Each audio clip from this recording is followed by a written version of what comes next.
pun Kakang Dimas Tigamurti. Bebasan kajeron penampa munduran konandang dosa. Siadya ngaturake pati urip. Ana binicara sak galak-galakaning Sardula kaya tatan kuwawa mangsa marang sutane dhewe. Apa maneh tumraping pun Kakang marang kadang para siyadi. Kaya isiake ambek palimarmaning karaton hawit sapa to ingkang kawogan. Babate ngrungkut ngobori pepetengejeng gumbul ruwet amung kajaba kadang para Yayi Tigamurti.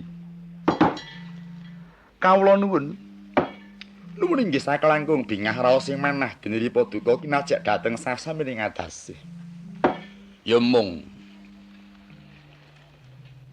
karsaning pun Kakang Siadi ingsun timbali. Yuwa katento nampa ganjaran saka pun Kakang. Munggo apa to warnaning ganjaran?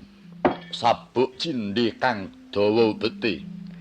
Keris kang abiyara pamore dodot nglembarah kuncane.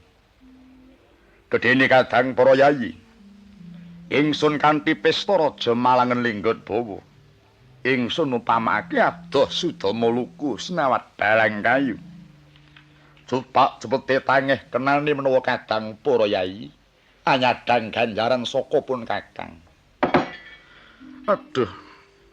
Kangjeng Koko Prabu, Kangjeng Koko Prabu. Saglugut pinara sasra raos sing manah kula nuwun inggih mboten wonten gegambaran cumadang dhateng sih nugrahanipun Kangjeng Koko Prabu. Malah awit saking tiraning nugraha ingkang kaparingaken dumateng Ripaduka. Saged lumeber dhateng sangya para mantri bupati kliwon wadana ingkang dados jejet wengkuning nagari Mbulu katiga.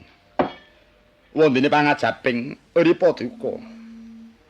Kula kadhawana anggaya ingkang tebih ngrangsang ingkang inggil nubruk Prabatawa Jambyur Sagara Wedang nyemplung dhateng laklaning sarpa. Hei latalah.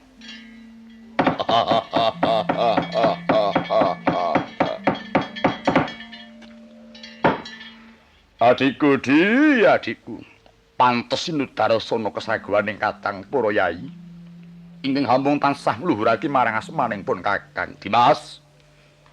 Mara tumriyada kapara ngayun lungguhmu bakal ingsun babari wigatining pasiwakan dina iki. Hanjrah ingkang puspita warun.